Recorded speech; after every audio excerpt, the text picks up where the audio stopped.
Hello, everybody. This is Angel Ribo, the CEO Confident, and we are here today again with Neville Joffe, the CEO of Biz Wisdom. Hi, Neville. How are you? Hi, Angel. Yeah, great. Thank you. Awesome. So we're here today again to talk about another of your chapters, another of the chapters of your book, The Baker's Dozen Rules of Highly Successful Business Operators. And let me tell you, since I read your book, this chapter has especially impacted my life. And you will understand why. The title of the chapter is So What? So there's so many people that brag about so many things, not only at the business level, but also the personal level, that so what? So what does that really represent? So let's go down to business. So first of all, why do you think that knowing the business implications of someone's, of a business operator, of a C-level operator, business decisions is so important and relevant today, Neville? You know, Angel, people tend to, and this is another chapter title we'll talk about another time, people tend to look at numbers in isolation. Okay. So in today's terms, there are so many moving parts and so many things that are changing all the time that it's important for business operators, leaders, etc., and executives in companies to understand the implications of certain decisions without looking at them in isolation. They cannot afford to look in isolation. So, you know, even for example, we say, well, people have to work remotely. You might say, like, so what? How do we deal with this? How do we turn a lemon into lemonade? There's so many questions right now that people shouldn't take for granted. Exactly, and there's so many things that are actually being measured. You were talking about, measuring numbers in isolation. So, or considering numbers in isolation. So, there's lots of things that have been going on right now. Every single company in the world, we are in October 2020. Every single company in the world has to do more with less. Mm-hmm. So, if they don't start consistently to say, so what I have been doing for so many years, so what might happen that it's today so much more relevant? So I'm going to answer your question in a bit of a roundabout way. I have a philosophy that nobody washes a rented car because there's no sense of ownership. And it's very hard when people are working remotely, where you don't sense and feel the culture and draw each other's energy.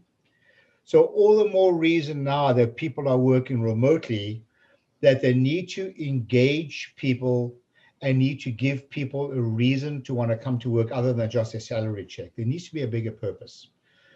So to that end, I've been adopting a mantra of not only of late, but for a long time already, but I've sort of put into a logo, which I'll be happy to share with listeners if you want to see a copy of this. Essentially what it is this: in the middle, there's driving sustainable profits and cash flow. The word sustainable is the operative word. And around the circle of sustainable profits and cash flow, there are three arrows or three messages. The one is accountability. It's the first one. You want to hold your people accountable for their actions because people should be accountable. They have a responsibility. You need to engage them and you need to educate them. But it's not fair to hold them accountable if you don't educate them. And if you educate them, then it's reasonable to get them engaged. So to get people engaged in processes takes away this whole notion of the so what, because they don't see numbers in isolation. People will say, well, my revenues are up, and they'll say, okay, so what? What about the profitability? What about cash flow? They may say, well, we've hired more people, we're doing great. We'll say, so what?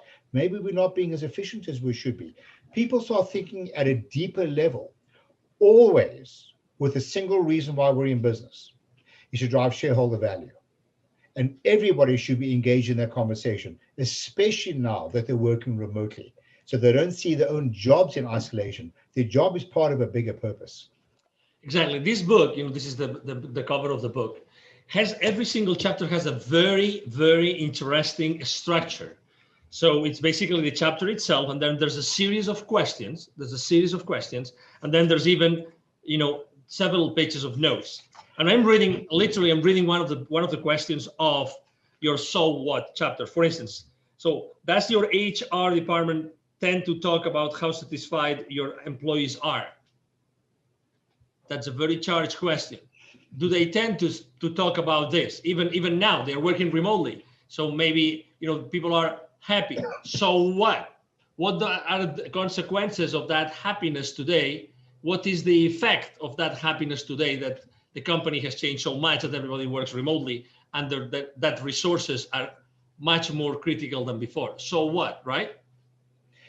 A lot of HR, with no disrespect to HR or training, they see things in isolation, in the sense that we've done a survey and people are happy. The next thing you know, they're leaving. Staff attrition, employee attrition is very expensive. And it's a known fact that people often leave not because of financial remuneration, they leave because they're not happy. People are significantly more happy in organizations when they're felt needed, when they feel that they are contributing, when they're engaged in decision making. They will put that before money for the most part. Let me ask you another question. Actually, just yesterday, Neville and I were having a conversation with a C-level executive of a very large IT company. And we were having a conversation about the sales force of that particular company. And, he was talking about, how important it is, how all the sales force, the members of the sales force, all those managers and VPs adapt to the new situation, right? So, and some salespeople might say, but I've been here successful for so many years, for 20 years or 30 years, right? So immediately the question that comes from this level executive, so what, right? So how does that mean that what worked for the last 20, 30 years is going to work now? What's going to be the effect of doing the same thing the same way, right, Neville?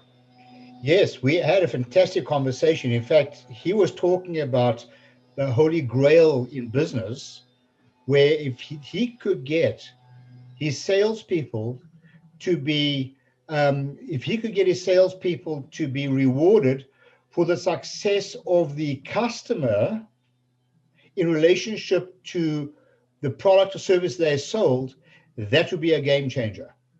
Because making a sale the first time is not without its issues. And we spoke about the moment you make a sale, you're part of your customer's problem. Why? Because you're an expense on their P&L and your revenues and yours. And until you can demonstrate that the incremental gain on your customer's P&L will exceed the cost of the product or services, you're part of their problem. And this is a big wow thing, because he kept saying, well, we're employing really highly educated salespeople, engineers. And my first statement to him was, so what? Are they selling profitably, not only for your company, but for the customer? And then he came up with this idea, we should be celebrating the success and profits of the customer. So the whole notion of so what triggers a whole lot of other questions. And everything should lead back to another chapter in the book. We'll talk about it another time, is win-win. It's got to be a win for you, but it's also got to be a win for your customer, and you have to prove it. Otherwise, you're part of their problem, not their solution. Absolutely. So, Neville, if the people that are listening to us or watching us today, if they would like to know more about that, what's the best way to connect with you? I mean, just email me, Neville, Neville, at bizwisdom, bizwisdom.com. In fact, if you send me a note, I'll be happy to send you a list of the actual questions for each chapter in a soft copy. You can use these to ask some of your employees. I think you can have some very colorful conversations. You bet, absolutely. So thank you very much, Neville, for being with us today. It's been a blessing. You're very welcome, Angel, anytime. Absolutely, thank you. And again, to everybody watching us, thank you very much for being with us today. I am sure that you have enjoyed this conversation with Neville Joffe, the CEO of BizWisdom, as much as we have. And see you soon in our next conversation. Have a wonderful day. Bye-bye. Thanks. Bye now.